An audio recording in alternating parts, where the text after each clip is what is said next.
In this video, we're going to talk about vectors. So looking at this question, which of the following quantities is not a vector? Would you say displacement, velocity, acceleration, mass, or force? We need to be familiar with two things. You need to be familiar with scalar quantities and vector quantities. A scalar quantity is something that has magnitude but no direction. For instance, temperature is a scalar quantity. It has magnitude. Let's say if it's 80 degrees Fahrenheit, that's the magnitude of the temperature, but you can't apply direction to temperature. You can't say you could say it, but it doesn't make any sense. If you were to say it's 80 degrees Fahrenheit east, that wouldn't be relevant. Force, for instance, is a vector because you can describe it using magnitude and direction. For instance, you can have a force of 100 newtons directed at an angle of 30 degrees above the x-axis. So this is the magnitude of the force, and this is the direction of the force, which makes it a vector. So anything that has both magnitude and direction is a vector. So now that we know that force is a vector, we can eliminate answer choice E. What else do we need to know? You need to know that distance is scalar, but displacement is a vector. If you were to say a person ran 45 meters, you're describing a person's distance because you didn't apply direction to it. But if you were to say a person ran 45 meters east, you're now describing the displacement of the person and not his distance. So displacement is basically distance with direction. So we can eliminate answer choice A. Now you also need to know that speed is a scalar quantity, and velocity is a vector quantity. So just as displacement is distance with direction, velocity is speed with direction. Velocity tells you how fast you're going and where you're going. Speed simply tells you how fast you're going. And by the way, displacement is the change in position. Acceleration tells you how fast the velocity is changing. Acceleration is also a vector. So for this problem, the correct answer is answer choice D. Mass is a scalar quantity. For instance, let's say an object has a mass of 10 kilograms. You won't say that the object has a mass of 10 kilograms north. It wouldn't make sense. So mass is a scalar quantity. It has magnitude only but no direction. Now consider this problem.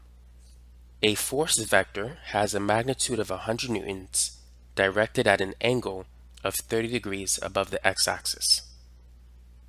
Calculate the magnitude of the x and y components of this force vector. So first, let's write some equations. So let's say we have the force vector F. We can break it up into its x component and its y component.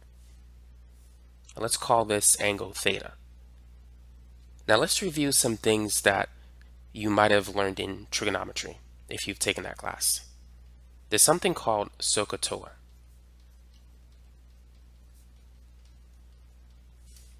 Let's focus on the SO part of SOHCAHTOA.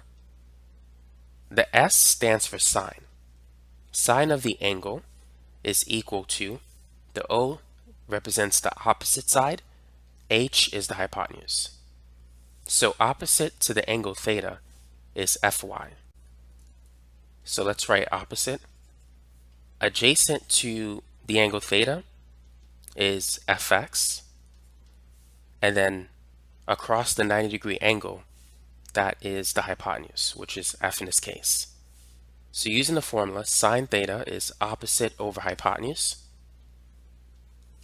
We can say that sine theta is going to be Fy over F.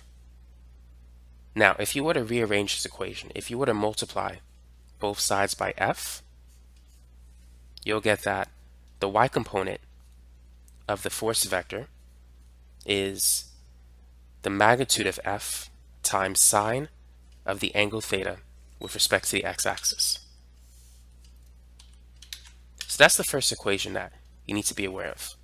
Now let's consider the second equation in the cob part of SOHCAHTOA. So C stands for cosine.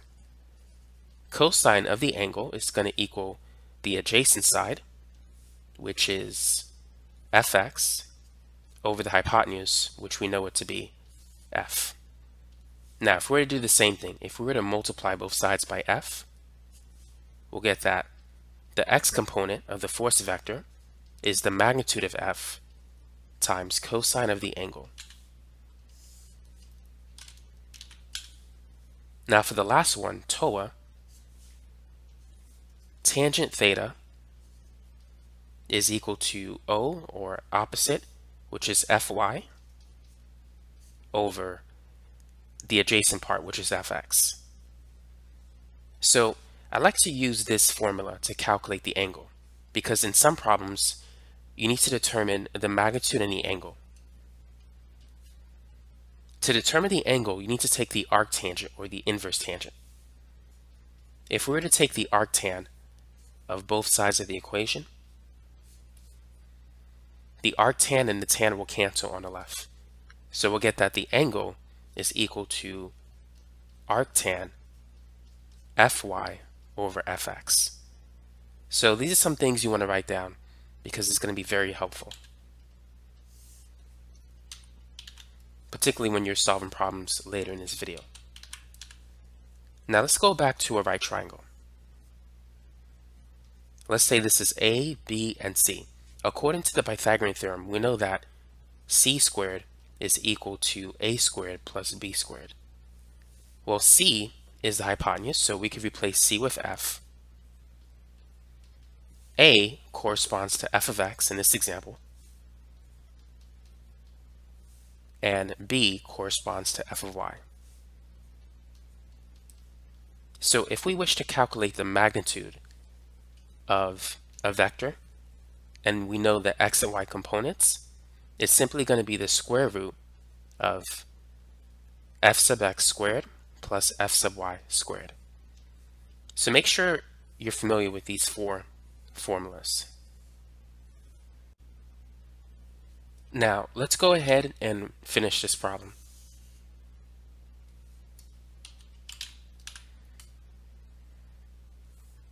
So first, let's draw a picture. So we have a force vector that is directed at an angle of 30 degrees above the x-axis. So here we have the x-axis and this is the y-axis. So it would be somewhere in that area. And the magnitude of this force vector is 100 newtons. So let's break it up into its x and y components. So this is going to be the x component of the vector, and this is the y component of that vector. And then we have our angle here, which is 30 degrees. So with this information, go ahead and calculate the magnitude of the x and the y components of this force vector. So we know that f of x is equal to f cosine theta. F is 100 and theta is 30. Now cosine of 30 degrees, that's equal to the square root of 3 over 2. So we have 100 divided by 2, which is 50. So the exact answer is 50 square root 3. Now for those of you who want a decimal value, if you multiply 50 and the square root of 3, you're going to get 86.6 newtons. So that's the value of f sub x. We'll write it as 86.6 newtons.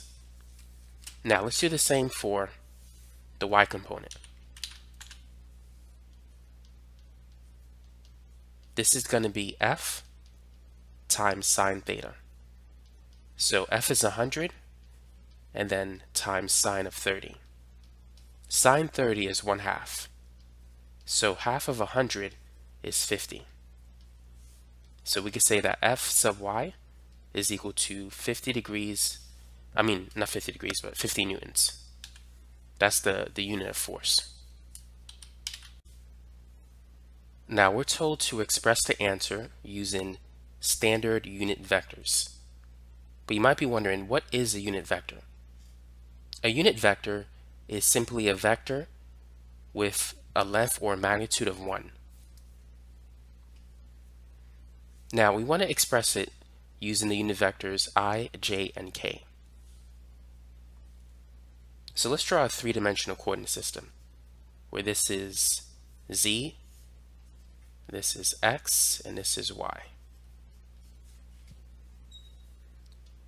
I is a unit vector along the x-axis, so it has a length of 1.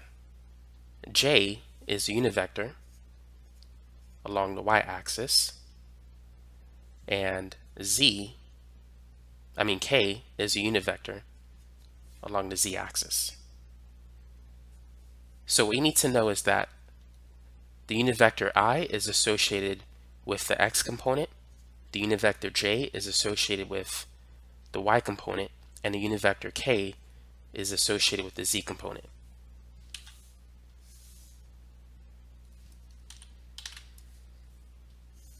So to express the answer using standard unit vectors, we can say that the original force vector F is equal to 86.6 times the unit vector I, because that's the x component, and then plus 50 times j, which tells us that the magnitude of the y component is 50.